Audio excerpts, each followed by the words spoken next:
പുതിയ പ്ലാന്റ്സ് വാങ്ങാന്നുള്ളത് വലിയൊരു ആഗ്രഹമായതുകൊണ്ട് തന്നെ ഞാൻ എക്കോൺ പ്ലാന്റ്സ് വെബ്സൈറ്റിൽ നിന്നും കുറച്ച് പ്ലാന്റ്സ് പർച്ചേസ് ചെയ്തു.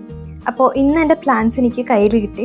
അപ്പോൾ പ്ലാന്റ്സിൻ്റെ ബോക്സ് അൺബോക്സ് ചെയ്തപ്പോൾ അതിലൊരു ഇൻവോയ്സ് ബില്ലൊക്കെ വെച്ചിട്ടുണ്ട്. ഫിറ്റോണിയ എന്ന് പറയുന്ന പ്ലാന്റ്സിൻ്റെ 10 വെറൈറ്റീസാണ് ഞാൻ പർച്ചേസ് ചെയ്തത്. വളരെ ഭംഗിയിൽ അതവർ പാക്ക് ചെയ്തിട്ടുണ്ട്. വളരെ കുഞ്ഞു പ്ലാന്റ്സ് ആയതുകൊണ്ട് തന്നെ നല്ല കെയർ ചെയ്തത് എടുക്കേണ്ടതായിട്ടുണ്ട്.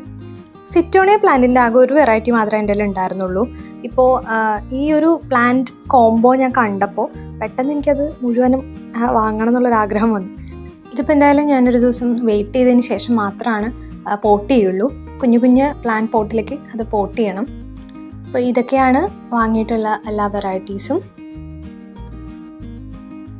ഇതിൽ ഒരു ഫിറ്റോണിയ പ്ലാന്റ് മാത്രം എടുത്തിട്ട് കുറച്ച് ചകിരിച്ചോറും മണ്ണും മിക്സ് ചെയ്തിട്ട് ഒരു കുഞ്ഞു പോട്ടിൽ ഞാനത് പ്ലാന്റ് ചെയ്യാമെന്ന് വിചാരിച്ചു.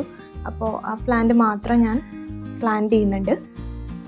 ഈ ഫിറ്റോണിയ പ്ലാന്റ് പാക്ക് ചെയ്തപ്പോൾ അതിന് പുറത്തായിട്ട് ഒരു ടിഷ്യൂ പേപ്പർ വെച്ച് കവർ ചെയ്തിട്ട് അതിനകത്തൊരു ബാഗുണ്ട്. ആ ബാഗിൽ നിറയെ ചകിരിച്ചോറ് നിറച്ചിട്ടാണത് ഒരു പാക്ക് ചെയ്ത് വന്നിട്ടുള്ളത്. അപ്പോൾ ഈ ഒരു ബാഗ് ജസ്റ്റ് ഒന്ന് കീറിയിട്ട് അതിൽ എടുത്തിട്ടാണ് ഞാനതിലേക്ക് പ്ലാന്റ് ചെയ്തിട്ടുള്ളത്. ഇനി അടുത്ത ദിവസം ബാക്കിയുള്ള പ്ലാന്റ്സും കൂടെ എനിക്ക് പോട്ട് ചെയ്യണം. ഫിറ്റോണിയ പ്ലാന്റ്സ് നല്ല തിക്കായിട്ട് നല്ല ഭംഗിയുള്ള പോട്ട്സിലൊക്കെ വളർത്തിയെടുത്ത് കഴിഞ്ഞാൽ നല്ല ഭംഗിയാട്ടോ കാണാനായിട്ട്.